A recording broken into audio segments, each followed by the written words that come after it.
UP में नए सहयोगियों ने बढ़ाई बीजेपी की परेशानी। टिकट हिस्सेदारी को लेकर बीजेपी पर बढ़ा दबाव। राजभर, अनुप्रिया और निषाद ने सीट को लेकर बड़ा दावा किया।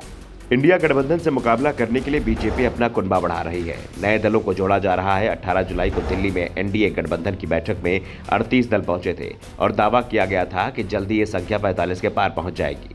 कई पार्टियों से बीजेपी की बात अंतिम दौर में पहुंच गई है, जिसमें आंध्र प्रदेश की मुख्य विपक्षी पार्टी टीडीपी, कर्नाटक में मैसूर रीजन में दबदबा रखने वाली जेडीएस और पंजाब की मजबूत जनाधार वाली अकाली दल एनडीए में कभी भी शामिल हो सकते हैं। फिलहाल बीजेपी को लोकसभा चुनाव तक कुछ ऐसे फैसले करने हैं जिससे ये दल परेशान हो सकते हैं।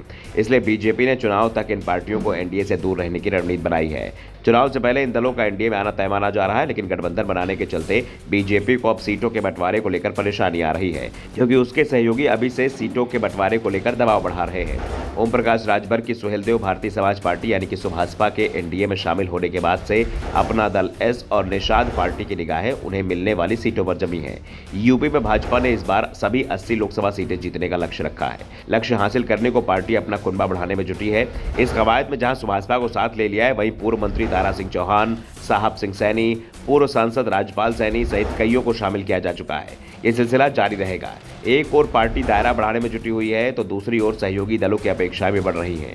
भगवा खेमे में ज्यादा सीटें जीतने की अकुलाहट का भी लाभ उठाना चाहते हैं।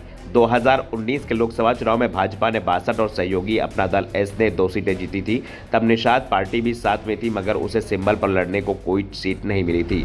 हालांकि संजय निषाद के बेटे प्रवीण निषाद कमल के निशान पर लोकसभा जरूर पहुंच गए थे।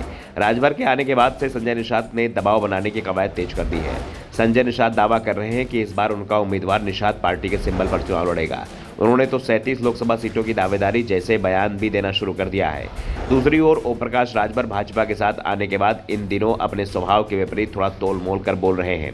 हालांकि उन्होंने 3 लोकसभा सीटों पर दावा किया है। बीजेपी की ओर से 1 सीट दिया जाना तय माना जा रहा है और राजभर के दबाव में पार्टी सीटों की संख्या 2 कर सकती है। उम्मीद है कि 2 सीटों पर राजभर मान भी जाएंगे, जबकि 13 विधायकों वाला अपना दल इस बार ज्यादा सीटों पर दावेदारी कर रहा है। अनुप्रिया पटेल इस बार सबसे पुरानी सहयोगी होने की दुहाई देकर ज्यादा सीटें चाहती है। उसके पीछे पार्टी का तर्क ये है कि 2014 में जब पार्टी का सिर्फ 1 विधायक था, तब उसे प्रतापगढ़ व मिर्जापुर 2 लोकसभा सीटें मिली थी। तब अनुप्रिया वाराणसी की रोहनिया सीट से विधायक थी, फिर मिर्जापुर से लड़कर सांसद बनी। 2019 में उसके 9 विधायक थे, तब भी उसे सोनभद्र व मिर्जापुर 2 ही सीट मिली थी।